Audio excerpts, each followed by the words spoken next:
Deputy speaker دوست مزاری کے اختیارات بحالی کے خلاف اپیلوں پر سماعت۔ ڈپٹی اسپیکر کے اختیارات بحالی کے خلاف انٹرا کورٹ اپیل پر سماعت کے لیے منظور ہو گئی۔ جسٹس شجاعت علی خان، جسٹس جواد حسن پر مشتمل 2 رکنی بینچ نے یہ سماعت کی۔ تو آپ کو بتائیں ڈپٹی اسپیکر دوست مزاری کے اختیارات پر یہ سماعت ہے اور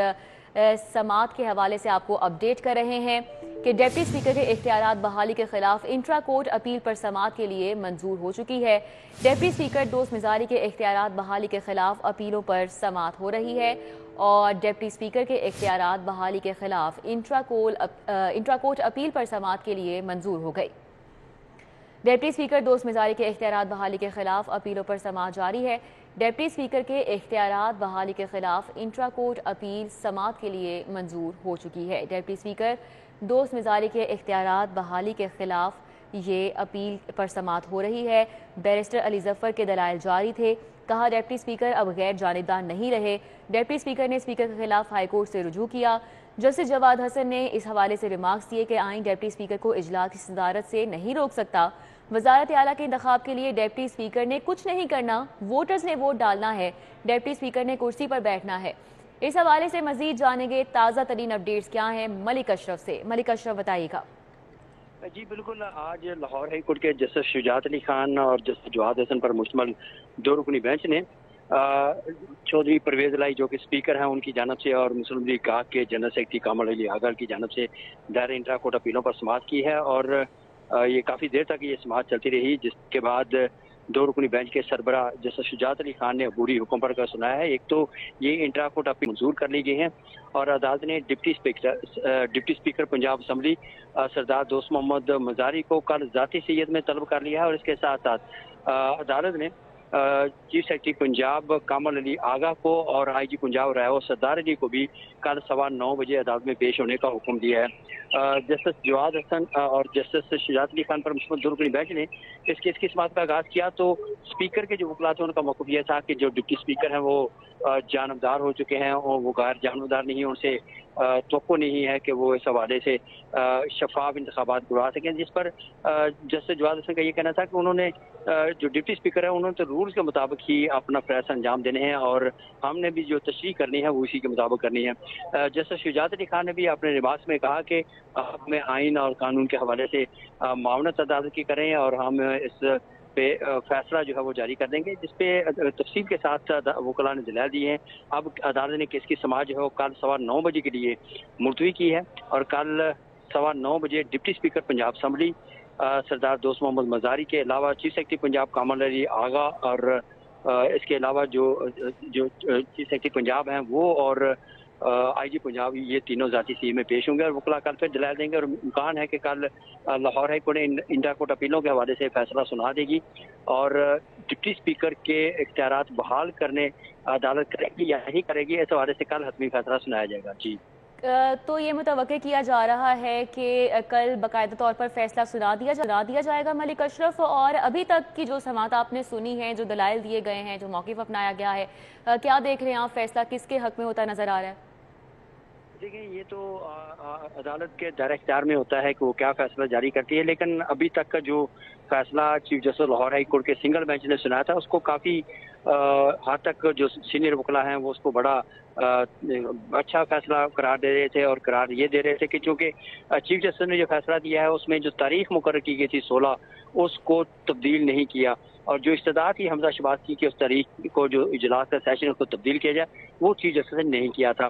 چونکہ عدالت سمجھتی تھی کہ پنجاب اسمبلی کے جو معاملات ہیں اس میں عدالت کو دخل اندازی نہیں کرنا چاہیے، لیکن جو ڈپٹی اسپیکر کے اختیارات بحال کیے گئے ہیں اس حوالے سے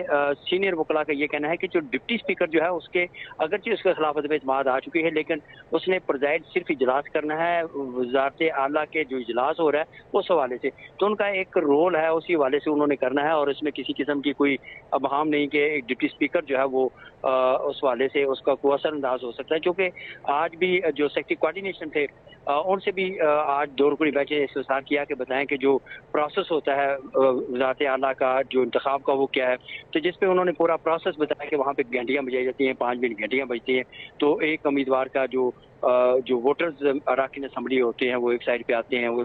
کہ دوسری طرح سے بڑا شفاف انتخاب ہوتا ہے. تو اس حوالے سے عدالت کا یہ کہنا تھا کہ وہ آئین کو دیکھیں گے اور پروسیڈنگ جو ہیں اس کو دیکھیں گے اور رول آف بزنس کو دیکھا جائے گا. اس کے بعد عدالت اس بات کی تشریح کرے گی کہ کیا ڈپٹی اسپیکر جو ہے وہ اختیارات جو اس کے بحال کی ہیں سنگل بینچ نے, کیا ان کو برقرار رہنا چاہیے یا ڈپٹی اسپیکر کی جگہ پہ کسی اور کو ان انتخابات کو کروانے کی ذمہ داری دی جائے. اس حوالے سے کل ڈپٹی اسپیکر بھی پیش ہوں گے اور اس کے علاوہ چیف سیکرٹری اور آئی جی کو اسی لیے طلب کیا گیا ہے تاکہ وہاں پہ کسی قسم کی ہنگامہ رائی نہ ہو اور وہاں پہ انتظامات جو ہیں اسموتھلی وزیر اعلیٰ پنجاب کے انتخابات کے حوالے سے ہو سکے. جی ٹھیک ہے, ملک اشرف ہمارے ساتھ تھے, ہمیں آگاہ کر رہے تھے تفصیلاً اس حوالے سے. ڈپٹی اسپیکر دوست مزار کے اختیارات بحالی کے خلاف اپیلوں پر یہ سماعت ہوئی ہے اور ڈپٹی اسپیکر کے اختیارات بحالی کے خلاف انٹرا کول اپیل پر سماعت منظور کر لی گئی ہے. ڈپٹی اسپیکر, آئی جی, چیف سیکرٹری کل صبح 9:15 بجے ہائی کورٹ طلب کیے گئے ہیں اس حوالے سے, اور جسٹس شجاعت علی خان کی سربراہی میں 2 رکنی بینچ نے آج یہ سماعت کی,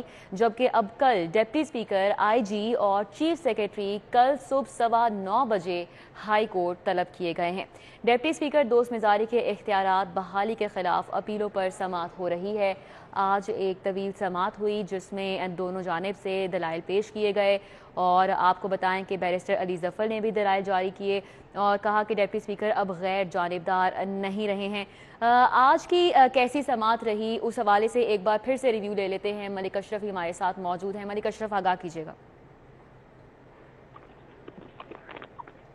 بالکل, آج لاہور ہائی کورٹ میں اسپیکر جو ہیں پنجاب اسمبلی چودھری پرویز الہی اور مسلم لیگ کاف کے جو جنرل سیکرٹری ہیں کامل علی آغا, ان کی جانب سے آج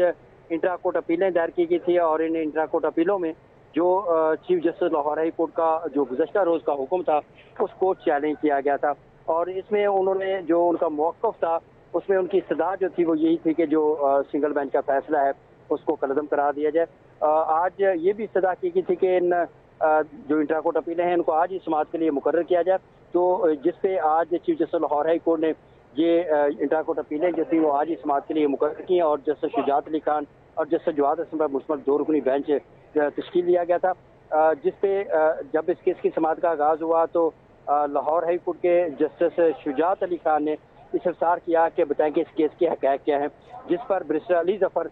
جو کہ اسپیکر کے وکیل ہیں چودھری پرویز الہی کے, انہوں نے کہا کہ وزیر اعلیٰ عثمان بزدار نے 1 اپریل کو عہدے سے استعفیٰ دیا تھا اور اس کے بعد اسپیکر کے وزارت اعلیٰ کے امیدوار ہونے کی وجہ سے اختیارات ڈپٹی اسپیکر کو منتقل کر دیے گئے تھے, جس پہ مزید ان کا یہ بھی کہنا تھا کہ ایڈوکیٹ جنرل پنجاب کے سپریم کورٹ میں بیان دینے پر ڈپٹی اسپیکر نے 16 اپریل سے اجلاس کی تاریخ تبدیل کی اور اسے 6 اپریل کر دیا. مزید ان کا یہ بھی کہنا تھا کہ ڈپٹی اسپیکر نے بھی ہائی کورٹ سے رجوع کیا اور اجلاس کی صدارت کی اجازت مانگی, جس پہ جسٹس جواد حسن کے یہ کہا کہ آپ چیف جسٹس کے آرڈر کے کس حصے سے متاثر ہیں, جس پر بیرسٹر علی ظفر کا یہ کہنا تھا کہ سنگل بینچ نے جو فیصلے کا پیرا نمبر 2 ہے جس میں انہوں نے ڈپٹی اسپیکر کے اختیارات بحال کیے ہیں اس سے وہ متاثر ہوئے ہیں, جس پر جسٹس جواد حسن کا مزید یہ بھی کہنا تھا کہ اپنے دلائل کے ذریعے ہمیں آئین, رولز آف بزنس اور رولز کی حوالے سے آگاہ کریں. اور مزید جسٹس جواد حسن کا یہ بھی کہنا تھا کہ پہلا سوال تو یہ ہے کہ کیا ڈپٹی اسپیکر وزارت اعلیٰ کے اجلاس کی صدارت کر سکتے ہیں یا نہیں کر سکتے, جس پر بیرسٹر علی ظفر کا یہ کہنا تھا کہ پارلیمنٹ کے دائرہ اختیار میں عدالتوں کو مداخلت نہیں کر سکتے. اور مزید ان کا یہ بھی کہنا تھا کہ آئین کے تحت اداروں میں اختیارات کی تقسیم کر دی گئی ہے, جس پہ جسٹس جواد حسن کا مزید یہ بھی کہنا تھا کہ آئین تو ڈپٹی اسپیکر کو وزارت اعلیٰ کے انتخاب کی اجلاس کی صدارت سے بھی نہیں روکتا, جس پر ڈپٹی اسپیکر جو بیرسٹر علی ظفر ہیں ان کا کہنا تھا کہ ڈپٹی اسپیکر اب غیر جانبدار ہو چکے ہیں اور ڈپٹی اسپیکر نے اسپیکر کے خلاف ہائی کورٹ سے بھی رجوع کیا, جس پہ پھر جسٹس جواد حسن بولے اور انہوں نے کہا کہ عدالت نے دیکھنا تو یہ ہے کہ ڈپٹی اسپیکر کیوں عدالت آیا, اس کی صدا کیا ہے, جس پر یہ بھی کہا کہ ہو سکتا ہے کہ ڈپٹی اسپیکر سمجھ رہا ہو کہ اس کے پاس اختیار آیا ہے وہ اسے استعمال کرنا چاہ رہا ہو, جس پر جو کاف لیگ کے وکیل ہیں ان کا یہ کہنا تھا کہ بے شک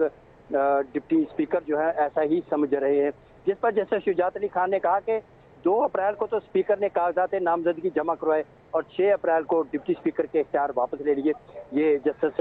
شجاعت علی خان نے ریمارک دیے, جس پر امتیاز صدیقی جو کہ پرویز الہی کے وکیل ہیں انہوں نے کہا کہ 2 اپریل کو جھگڑا ہوا جس پر ڈپٹی اسپیکر نے اجلاس 16 کے لیے ملتوی کر دیا تھا. اور مزید امتیاز صدیقی ایڈوکیٹ کا یہ بھی کہنا تھا کہ ایڈوکیٹ جنرل پنجاب نے سپریم کورٹ میں بیان دیا تھا کہ